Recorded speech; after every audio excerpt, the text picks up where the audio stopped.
Right. हमने business valuation, income earning basis, PE based method, cash flow method, discount DCF method, ये सब हम कर चुके हैं complete. Valuation of other securities और कैपिटल स्ट्रक्चर का भी जो हिस्सा रहता था वो भी हमने पिछले क्लास में कंप्लीट कर लिया था। अब हम आगे की तरफ जा रहे हैं, जो कि हमारे आखिरी दो चैप्टर्स हैं और इंटरेस्टिंग हैं, मजेदार हैं, but at the same time students को इन टॉपिक्स में ज्यादा मुश्किल पेश आती है। हमारी ये कोशिश रहेगी कि हम इन टॉपिक्स को इस तरह करें कि आपको कोई मुश्किल का सामना ना पेश हो। तो जरा क्लियर माइंड रखें इसके हवाले से। बहुत इंटरेस्टिंग दिलचस्प टॉपिक है foreign currency risk. Foreign currency risk का क्या मतलब है हमजा? आपके जहन में क्या आ रहा है? बाहर की करेंसी, मुल्क से बाहर की करेंसी। मुल्क से बाहर की करेंसी। और रिस्क क्या है इससे अटैच्ड? जो एक्सचेंज रेट है वो कभी ऊपर नीचे हो सकता एग्जैक्टली, एक्सचेंज रेट ऊपर नीचे हो रहा है। और ये कौन से बिजनेसेस को फेस करना पड़ रहा है? किस तरह के बिजनेसेस हैं? Exactly, import export. ये वो बिजनेसेस हैं जो इंटरनेशनली काम कर रहे हैं, इंपोर्ट कर रहे हैं कोई सामान या एक्सपोर्ट कर रहे हैं अपने फाइनल प्रोडक्ट्स। जो भी इंपोर्ट एक्सपोर्ट से रिलेटेड बंदा काम कर रहा है है। उसको फेस करना पड़ेगा ये फॉरेन करेंसी रिस्क। इसी तरह हम और आप स्टूडेंट्स हैं, राइट? और हम एसीसीए एक इंटरनेशनल क्वालिफिकेशन कर रहे हैं जिसमें भी हमें फॉरेन करेंसी रिस्क फेस करना पड़ रहा है। क्यों? क्योंकि अब हमारी जो क्वालिफिकेशन है वो जीबीपी के हिसाब से हमसे चार्ज करती है और हम पीकेआर में चुके अर्न करते हैं और पे करते हैं, तो जिसकी वजह से ये रिस्क हमें भी as a student, as a consumer face करना पड़ता है। अब आइए, फॉरेन करेंसी रिस्क में कुछ टेक्निक्स हैं इसको मिटिगेट करने के लिए। क्या करने के लिए हमजा? मिटिगेट। मिटिगेट का क्या मतलब होता है? रिड्यूस करना। रिमूव या एलिमिनेट नहीं हो सकता, मिनिमाइज यस हो सकता है। तो इसके लिए क्या है हमारे पास चीजें? सबसे पहले तो हमें बेसिक अंडरस्टैंडिंग लेनी होगी। इस बेसिक अंडरस्टैंडिंग के बेस पर फिर हम अपने टेक्निक्स को देखेंगे, जिसमें हेजिंग टेक्निक्स हैं, फॉरवर्ड कॉन्ट्रैक्ट्स हैं, मनी मार्केट हेजिंग है, डेरिवेटिव्स हैं, और इस तरह की और भी टेक्निक्स हैं जो हम अगले चैप्टर में देख रहे होंगे। तो फिल वक्त हमें क्या समझना है? ए, ट्रांजैक्शन रिस्क किसे कहते हैं, बी, स्पॉट रेट्स क्या होते हैं, और सी, स्प्रेड्स क्या होते हैं। तो आइए एक एक करके इसको डील करते हैं। Number one, transaction risk, please पढ़िएगा। There is that a transaction in a foreign currency is recorded at one rate and then settled at a different rate because of a change in the exchange rate. क्या समझ आ रहा है? मतलब हमने कोई भी record किया ट्रांजेक्शन एक रेट पे ली और फिर उसको सेट किया हमने एक और, क्योंकि रेट ऊपर नीचे होता रहता है। अब देखो इसमें हो क्या रहा है। ट्रांजैक्शन रिस्क, ट्रांजैक्शन किसे कहते हैं? मतलब व्हाट्स अ ट्रांजैक्शन? फ्लो, आम जबान में ट्रांजैक्शन को क्या कहते हैं?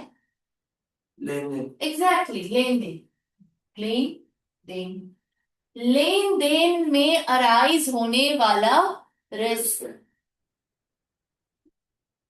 ये जो लेन देन है इसमें किस किस्म का रिस्क अराइज हो रहा है?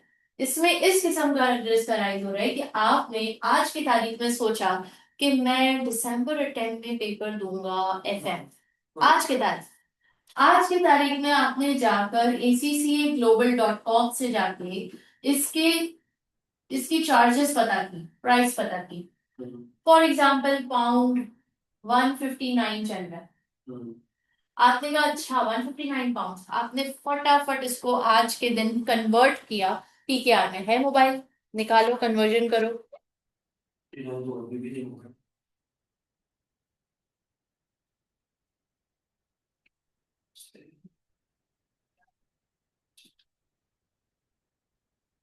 कितने पाउंड्स आपने पे किए? हम अभी लाइव निकाल लेते हैं ताकि हमें एग्जैक्टली पता हो। मुझे याद है मैम 61,000। 61,000 ना, तो इतने ही बन रहे हैं। 159 पाउंड 60,000 मेरे पास आ रहा है। ACCA global, no, charges of FM, चला रहा था मैंने 7 10 420। December attempt 139 पाउंड, ठीक है। और रेट क्या चल रहा है? 139 पाउंड्स टू PKR 52 तकरीबन 52,000 53,000, ठीक है। और रेट निकालने हैं हम 380 निकाले, आई थिंक 300 पे जा रहे हैं इस वक्त GBP PKR 375 चल रहा है, तो चले इसको राउंड ऑफ 380 कर देते हैं, 380 कर देते हैं, ठीक है। सो 1 pound is equals to PKR 380 and 159, आपने 139 पाउंड्स पता लगाया कि 139 पाउंड्स जो है हमारे चार्जेस हैं जो मुझे दिसंबर के एग्जाम के लिए पे करने हैं। और आपने कहा ठीक है, आप इस वक्त कहाँ खड़े हैं, हम 11 तारीख 12 तारीख 13 अक्टूबर 2025। अब आपने कहा कि मैं पे करूंगा 31 अक्टूबर को, मैं पे करूंगा 31 अक्टूबर को, लेकिन 31 अक्टूबर के आने से पहले पहले बहुत सारे सर्कमस्टांसेस हो सकते हैं, बहुत सारे हादसात हो सकते हैं, वाकयात हो सकते हैं, यस और नो, जो इस प्राइस को 139 पाउंड जो आपको 53,000 लग रहा है वो बढ़ करके 55 पे जा सकता है, यस और नो। आराम से जा सकते हैं, विद इन 2 वीक्स जा सकते हैं, यस और नो। अब ये जो विद इन 2 वीक्स 55 पे चला गया, आपको नुकसान होगा नहीं होगा, कितने का नुकसान होगा, 2,000 का नुकसान होगा। इसको हमें क्या करना है, मिटिगेट। इसको मिटिगेट करने के कुछ तरीके हैं जो हम सीखेंगे। तो ये जो 2,000 का नुकसान है ये आखिर क्यों हो रहा है, किसकी वजह से हो रहा है,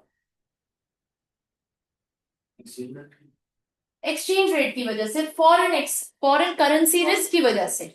तो ये जो फॉरेन करेंसी रिस्क है इसी को हम क्या कहते हैं, ये transaction risk.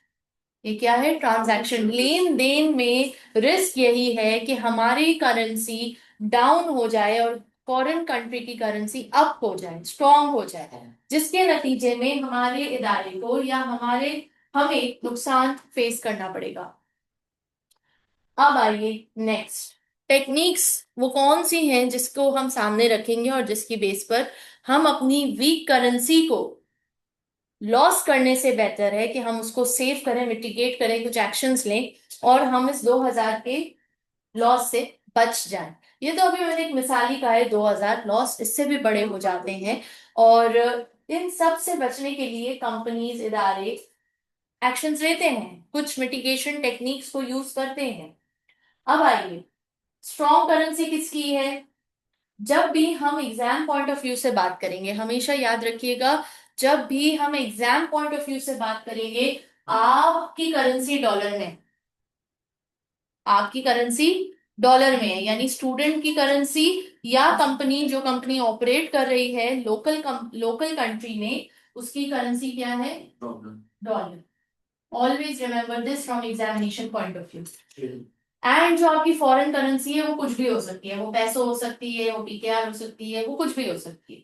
So your local currency always remember is dollar whenever we are dealing with any question. अब आइए illustration 1, company A is based in country Z where the currency is the dollar। अब याद रखिए, जो भी country dollar में है वो मतलब आपकी कंट्री है, वो बेस कंट्री है, वो local country. Company A exports to country C where the currency is the peso and has receivables of 1,54,000 pesos due in 1 month।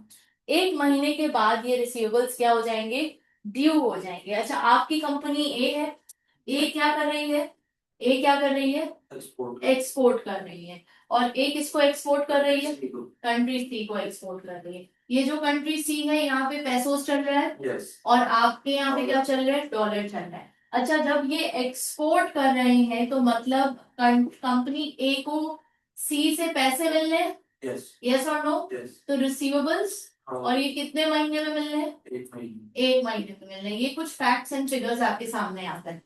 ठीक है, ये आपने एक छोटी सी इलस्ट्रेशन अपनी अंडरस्टैंडिंग के लिए बना ली। अब आइए कितने रिसीवेबल्स मिल रहे हैं? 154 पेसोस, 154,000 पेसोस। ये जो 154,000 पेसोस आपको मिलने हैं एक माह के बाद, ये डॉलर में अगर इसको कन्वर्ट करें तो कितने होंगे अभी हम देखेंगे थोड़ी देर में। During the month the value of the dollar increased by 10% against the peso. क्या बात हो रही है? बस यहां तक बताओ मुझे। During the month the value of dollar increase by 10% against peso. बस इसके मतलब क्या समझे? यानी 10% स्ट्रॉन्ग हो रहे हैं, स्ट्रॉन्ग हो रहे हैं, पैसों से ज्यादा स्ट्रॉन्ग हो रहे हैं। क्या हुआ? From 2 pesos to 2.2 pesos to the dollar. यानी पहले लिमिट था $1 equals to 2 pesos. 2 पेसोस, अब 2.2 हो गया. और अब क्या हो गया है एक महीने के अंदर? 2.2 पेसोस। तो करेंसी स्ट्रॉन्ग हुई या वीक हुई? करेंसी स्ट्रॉन्ग हुई. हमारी करेंसी स्ट्रॉन्ग, उनकी वीक हुई. उनकी वीक हुई। अब आइए रिक्वायरमेंट क्या कह रही है? Calculate the impact of this exchange rate movement on company A. यानी ए के ऊपर इम्पैक्ट क्या आ रहा है हमें ये पता लगाना है। अब आइए हमें ये मालूम है कि 154,000 पेसोस एक महीने बाद मिलते हैं। आज का रेट क्या चल रहा है? 2 पेसोस। तो आज के रेट के हिसाब से डॉलर कितने मिलेंगे एक को जरा पता लगा सकते हैं आप? हाँ, 154,000 डिवाइड बाय 2 पेसोस करेंगे, जल्दी से पता लगाइए।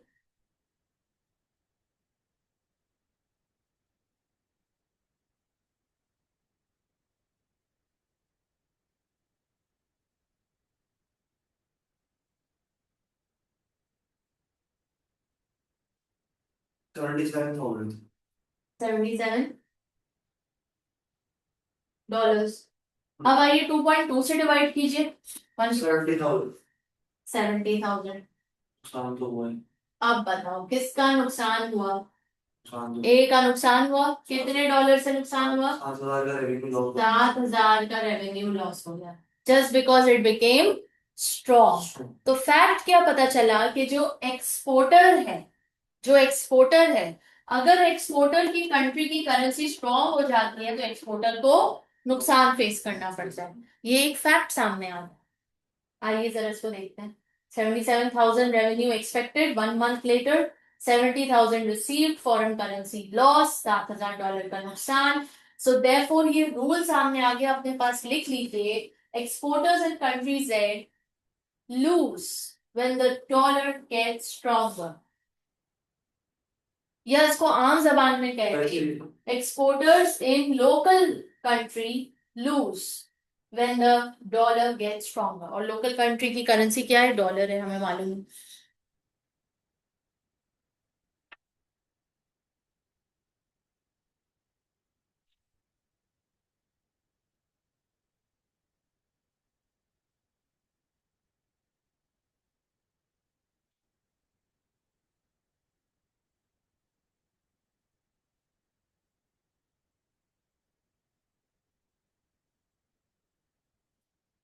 डन।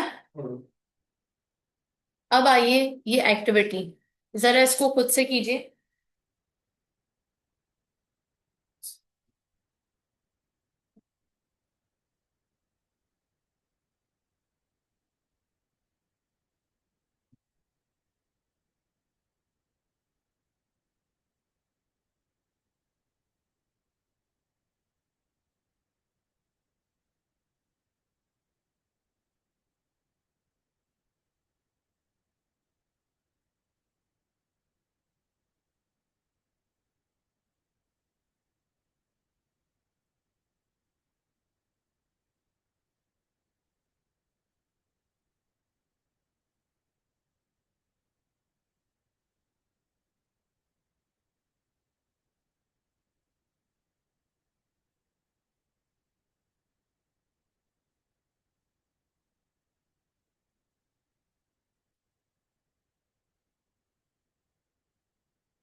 को ज्यादा पे करना पड़ेगा। यहाँ पे इम्पैक्ट क्या आ रहा है कंपनी बी पे? तो 10,000 रुपये ज्यादा पे करना पड़ेगा। ज्यादा पे करने पड़े हैं। अब आइए इससे जो रूल इस्टेब्लिश हो रहा है वो रूल ये है, बताएं आप क्या रूल है? कि करेंसी वीक होने पे हमें पेमेंट ज्यादा करनी पड़ जाती है। मतलब पेमेंट ज्यादा करनी पड़ जाती है और रिसीवेबल्स बढ़ेंगे नहीं। रिसीवेबल नहीं था, पेबल्स। इधर पेबल्स हैं, तो इधर पेबल्स का रूल एस्टेब्लिश हो रहा है कि अगर हमारी करेंसी वीक हो जाती है तो क्या होता है? पेबल्स हमारे इंक्रीज हो जाते हैं। इंक्रीज हो जाता है।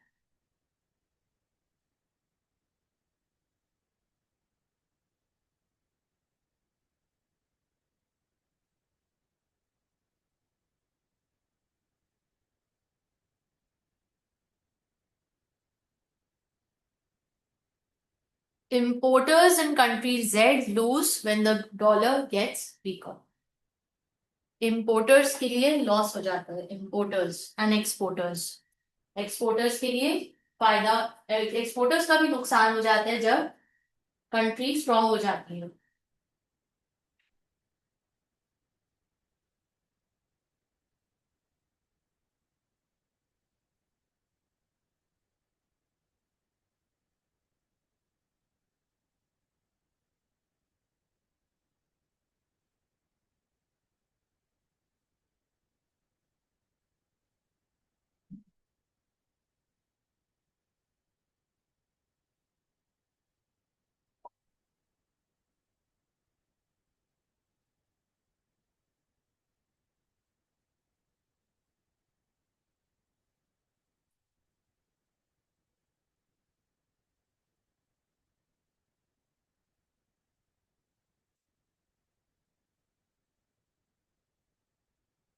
अब जरा बताएं, डॉलर गेट स्ट्रॉन्गर किसका फायदा है? Dollar gate stronger. एक्सपोर्टर का। नहीं, एक्सपोर्टर का भी फायदा नहीं, इम्पोर्टर का। एग्जैक्टली। जब डॉलर स्ट्रांग हो रहा है, ये लोकल कंट्री की बात हो रही है, लोकल कंट्री की बात हो रही है, लोकल कंट्री की करेंसी डॉलर है। अगर डॉलर स्ट्रांग हो जाता है तो लोकल कंट्री में बैठा हुआ एक्सपोर्टर को नुकसान हो जाएगा, नुकसान होगा। ठीक है, लॉस। और इम्पोर्टर यहाँ पे फिर कौन होगा? बाहर वाला। जो बाहर वाला इम्पोर्ट कर रहे हैं ना सामान, हमारी कंट्री स्ट्रांग होती है तो वो बाहर वाले को फायदा है, इसको प्रॉफिट। फिर उसके बाद यहाँ ये डॉलर गेट्स वीकर, एक्सपोर्टर को फायदा। डॉलर गेट्स वीकर, एक्सपोर्टर को प्रॉफिट है प्रॉफिट है, उसको लॉस है। और इम्पोर्टर का नुकसान। Getting the point? तो ये रूल है, ये रूल है, इस रूल को याद रखिए, इस रूल को अपने पास लिख भी लीजिए, क्योंकि ये रूल जो है, हो सकता है आपको ट्रू एंड फॉल्स की शक्ल में आपसे पूछा जाए, कोई सिनेरियो सामने रखते हुए पूछा जाए।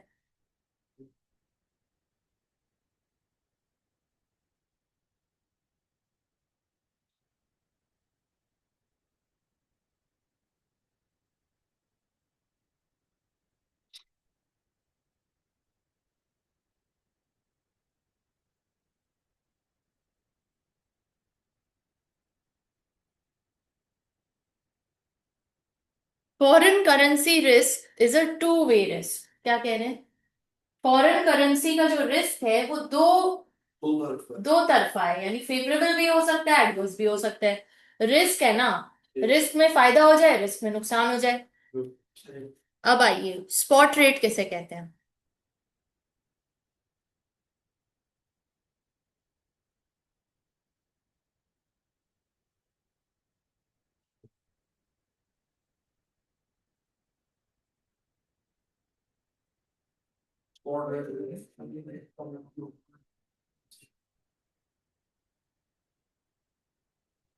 इसका मसला क्या है, इसको बात करें। Spot rate, the exchange rate currently offered on a currency for immediate delivery. यानी ये जो हमने फाइंड आउट किया ना कि अगर हम अभी जाएंगे दुकान पे तो पाउंड 1 हमें पीकेआर 380 में मिलेगा, हम 380 देंगे तो हमें पाउंड 1 मिल जाएगा। तो ये रेट, इसको हम कहते हैं स्पॉट रेट। और 1 महीने बाद जाएंगे तो पता नहीं क्या होगा स्पॉट रेट। तो इसको हम क्या कहते हैं, स्पॉट रेट कहते हैं। अब आइए जरा देखें इधर,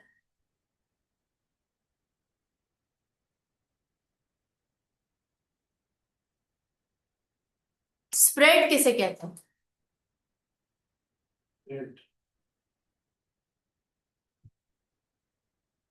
स्प्रेड किसे कहते हैं? स्प्रेड का मतलब होता है कि समटाइम्स क्वेश्चन जो आपको बताते हैं वो बताते हैं, जैसे इधर लिखा हुआ है 1.76 to 1.8 पेसोस पर डॉलर, इसको भी वो कहते हैं स्पॉट रेट कहते हैं। I show you. एक तरीका स्पॉट रेट का ये है कि हमने कहा कि आज के वक्त $1 इज इक्वल्स टू PKR 320। ये एक तरीका है दिखाने का। दूसरा तरीका क्या है कि 320 टू 350 PKR पर डॉलर, एक ये तरीका है। तो ये तो स्पॉट रेट है, आपको साफ समझ आ रहा है। और ये भी एक तरीका है स्पॉट रेट शो करने का, जिसको हम क्या कहते हैं, स्प्रेड। क्या कहते हैं? स्प्रेड। स्प्रेड। अच्छा, अब ये स्प्रेड क्यों कहते हैं? क्योंकि इसमें रेंज दी गई, एक रेंज है। अच्छा, अब ये रेंज क्या है भाई?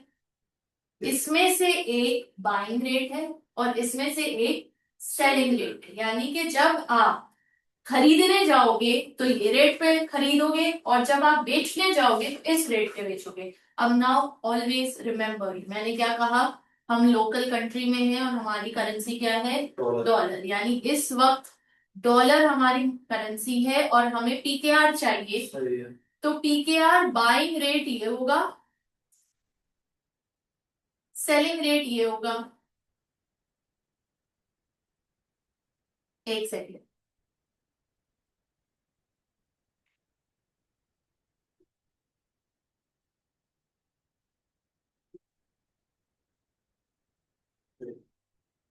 क्या मतलब इस बात का, अब इसको जरा लॉजिकली हमें समझना है।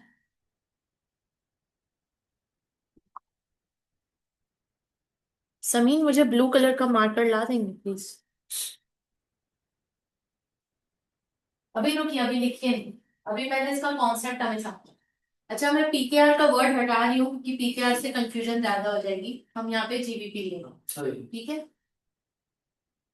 डॉलर आपकी लोकल करेंसी है। आप इस वक्त डॉलर में कमा रहे हैं और डॉलर में खर्च कर रहे हैं। और आप बैंक नहीं, पहली बात, आप कंपनी है या आप इंडिविजुअल हैं? Okay, you are a company और यू आर एन इंडिविजुअल। तो जो दूसरी पार्टी है, वो दूसरी पार्टी कौन है? बैंक। अब ये जो रेट है, ये कह रहा है आपको, थैंक यू, ये रेट आपको कह रहा है कि जब तुम जाओगे ना बैंक के पास, तुम जाओगे बैंक के पास क्या करने, खरीदने। क्या खरीदने? पाउंड खरीदने। तो तुमको ये पाउंड मिलेगा 320 का। और जब तुम जाओगे बैंक के पास बेचने, किसको बेचने? पाउंड को बेचने, तो आपको क्या मिलेगा? 350। अब यहां पे जरा समझो बात, एक बात और समझो, ये थोड़ा सा ट्रिकी है बट इसको समझो। मैंने अभी क्या कहा और आपने क्या समझा? आपने क्या समझा कि आप खरीदने क्या जा रहे हो और बेचने क्या जा रहे हो? रॉन्ग। यहां पर आप खरीदने जा रहे हो डॉलर और बेचने जा रहे हो डॉलर। सही। आपको इस पॉइंट ऑफ व्यू से सोचना है। सही। तो जब आप डॉलर खरीदने जाओगे तो बदले में क्या बेचोगे? पाउंड। तो आपको सस्ता बेचना पड़ेगा। आप बेचने जाओगे, आप सस्ता बेचोगे, और जब आप खरीदने जाओगे तो महंगा खरीदोगे। समझ में आई बात? तो हमेशा, हाँ, सेलिंग को उधर आना है, बाइंग को इधर आना है। बात सही है, बात आपकी सही है, बाइंग को इधर आना है, सेलिंग को इधर आना है, लेकिन मैंने यहाँ भी मुद्दा चेंज कर दिया। ये जो बाइंग रेट और सेलिंग रेट है, it's for the dollar, it's not for this. When you will go to buy dollar, you will indirectly be buying what? Selling what? Pounds. So the selling rate would be this. Rate वो देगा ना। अब इसको हम सम के जरिए समझेंगे, ठीक है? अभी कुछ लिखना नहीं है, अभी हम इसको सम के जरिए समझेंगे।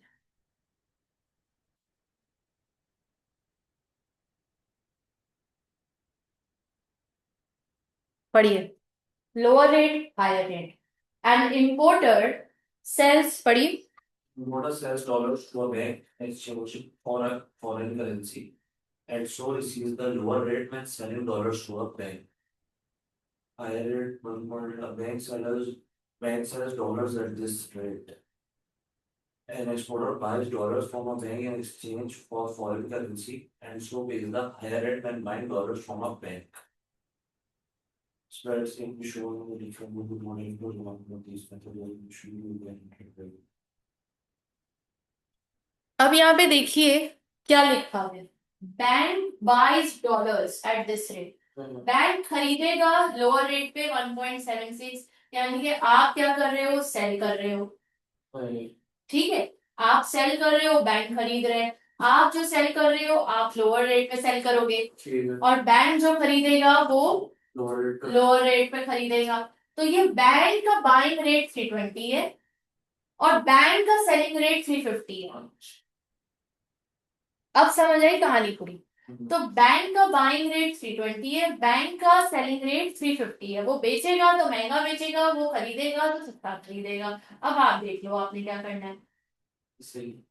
अब आइए नेक्स्ट, एक और सवाल पे आते हैं। The spot rate at the time that a company wishes to convert its export revenue of 3,60,000 pesos into dollars is quoted at, ये रेंज बता दी, calculate the receipts in dollars। अब क्या पता करना है, 2 लाइन का सवाल है, लेकिन ये इतना घुमा देता है बच्चे को क्योंकि फाउंडेशन नहीं होता। अब जरा समझिए क्या है, कन्वर्ट, एक कंपनी है जो चाह रही है कि वो कन्वर्ट करे अपने एक्सपोर्ट रेवेन्यू को, एक्सपोर्ट यानी कि वो एक्सपोर्टर है, वो एक्सपोर्ट कर रही है और उसको रेवेन्यू यानी रिसीवेबल मिलना है 360,000 पैसों, उसको डॉलर में कन्वर्ट करना है। अब डॉलर में कन्वर्ट करने के लिए हम कौन सा रेट यूज करें, लोअर रेट या हायर रेट? डॉलर में कन्वर्ट करना। एग्जैक्टली, क्योंकि 1.5 टू 1.5, 1.4 टू 1.5 है। बैंक बाय करेगा इस पे, सेल करेगा इस पे, बाय पे करेगा, तो बाइंग रेट से हम डिवाइड करेंगे। जरा करिए क्विकली, निकालिए आंसर, देखिए कितना आ रहा है। 3,60,000 डिवाइड बाय 1.4,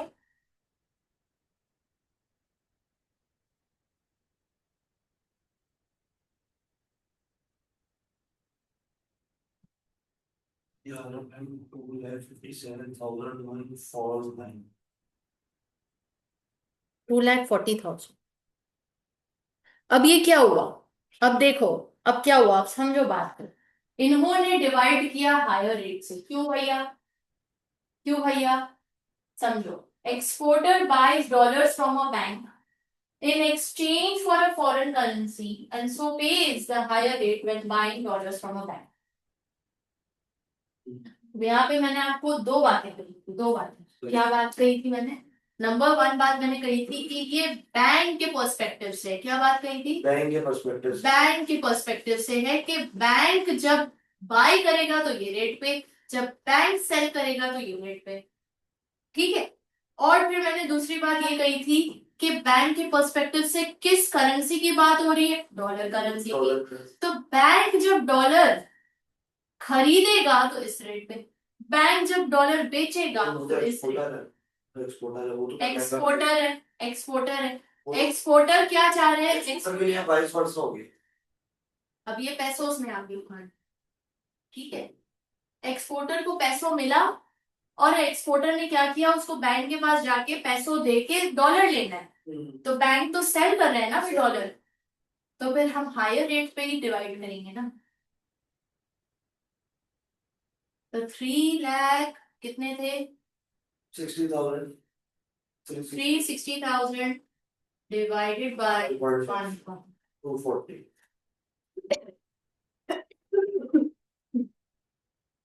अब लिखो, अब ये पूरा कॉपी कर दो ये जो नॉर्मल है और इसमें पॉइंट्स में लिख दो, इसमें रेफरेंस डालें एक्टिविटी 2,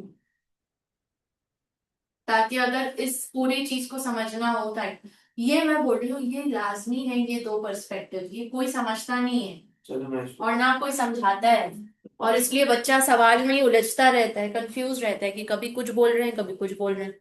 ये बेसिक है, ये फाउंडेशन है, ये समझ जाओगे फिर कोई भी सवाल आए आपने इस पर्सपेक्टिव को नहीं छोड़ना।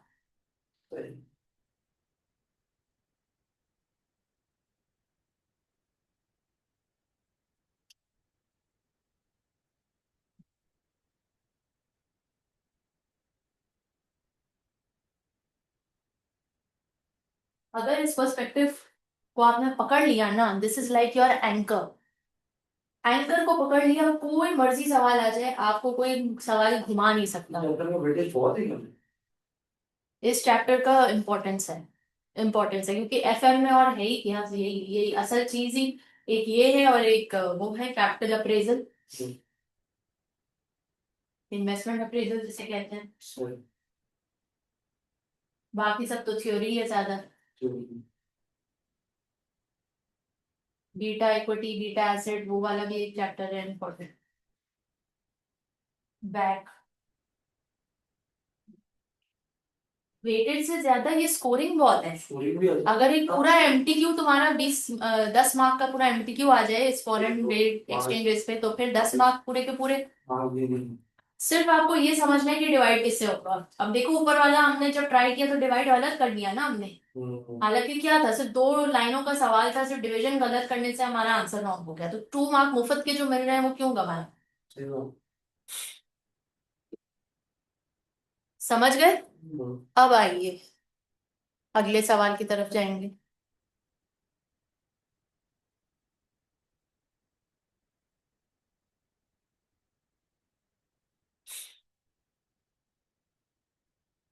जरा देखिए कितनी सारी टेक्निक्स हैं रिस्क को मिटिगेट करने के लिए। Number 1 matching, number 2 leading, number 3 lagging, number 4 netting, number 5 invoice in domestic currency dollars. Matching का क्या मतलब है? मैचिंग का मतलब है where possible creating cost in pesos, यानी जिस चीज में आप कमा रहे हो खर्चा भी उसी पैसे में करो ना, तो आपको ये ट्रांजैक्शन रिस्क फेस नहीं करना पड़ेगा। अगर आप जीबीपी में कमा रहे होते आपको ये महंगा लगता पेपर। समझ रहे हो बात को? तो कोशिश ये करो कि मैचिंग हो जाए, जिस जिस करेंसी में कॉस्ट है उसी करेंसी में रेवेन्यू आ जाए, जिस करेंसी में रेवेन्यू है उसी में कॉस्ट आ जाए, तो आप ये फजूल की फॉरेन करेंसी ट्रांजैक्शन रिस्क से बच जाओगे। दूसरा मेथड लीडिंग, क्या मतलब? Taking steps to encourage early payment by customers can be expensive if discounts offer. कह रहे हैं कि आप लीड करो, आप कस्टमर से पहले पैसे निकलवाओ, अट्रैक्टिव ऑफर्स दो, या कोई ऐसी सेटिंग बनाओ कि जिससे कस्टमर आपको जल्द अज जल्द पैसे दे दे। अब आइए लैगिंग।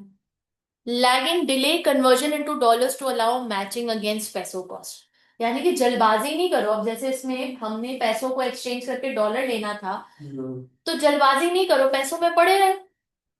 फॉर एग्जाम्पल आप एज अ स्टूडेंट जा करके जीपीपी खरीद के ले आते हो, तो अब आपकी कोशिश यही रहेगी कि जीपीपी पड़े रहे, आप उसको इधर उधर नहीं करो। जब कोई इंपॉर्टेंट एग्जाम आएगा जीपीपी में ही पेमेंट कर दी, तो आपकी ट्रांजैक्शन कॉस्ट बचेगी और आपका जो है रिस्क भी बचेगा, रिस्क भी नहीं होगा इतना ज्यादा, और आपको टेंशन भी नहीं होगी कि करेंसी गिर रही है उठ रही है गिर रही है। आपने एक सेट अमाउंट रख दी है अपने एग्जाम्स के लिए जीबीपी में, तो that's lagging delay conversion into dollars. Conversion नहीं करें या कन्वर्जन में डिले करें। नेक्स्ट आइए नेटिंग। नेटिंग का क्या मतलब है? नेटिंग का क्या मतलब है? नेट ऑफ, बिल्कुल, net of receipts and payments. Net of receipts and payments का क्या मतलब है कि आपने जो है ना, फॉर एग्जांपल यार जैसे तुम्हारा दोस्त है, ठीक है, तुमने उसके कोई पैसे लौटाने हैं और उसने भी तुमसे कोई उधार लिया हुआ है, तो अब तुम लोग आपस में नेट ऑफ कर लोगे ना। तो इस तरह से कंट्रीज भी आपस में करती हैं कि एक कंट्री में कंपनी ए है, दूसरी कंट्री में कंपनी बी है, दोनों ने एक दूसरे से कोई ना कोई प्रोडक्ट या सर्विस ली हुई है, दोनों ने एक दूसरे को पैसे देने हैं, तो पैसे देने के बजाय नेट ऑफ कर लेते हैं, क्योंकि पैसे अगर ट्रांसफर किए तो वो ये फॉरेन करेंसी ट्रांजैक्शन रिस्क आएगा। आपने देखा ना यहाँ पहले एग्जाम्पल में 77,000 मिलने थे, 70,000 हो गए सिर्फ फॉरेन करेंसी रिस्क की वजह से। तो ये वजह होती है कि बैठे बिठाए आपका नुकसान हो गया, कुछ किया भी नहीं, कुछ हुआ भी नहीं, सिर्फ दिन गुजरने पे आपका नुकसान हो गया। तो इससे फिर क्या बेहतर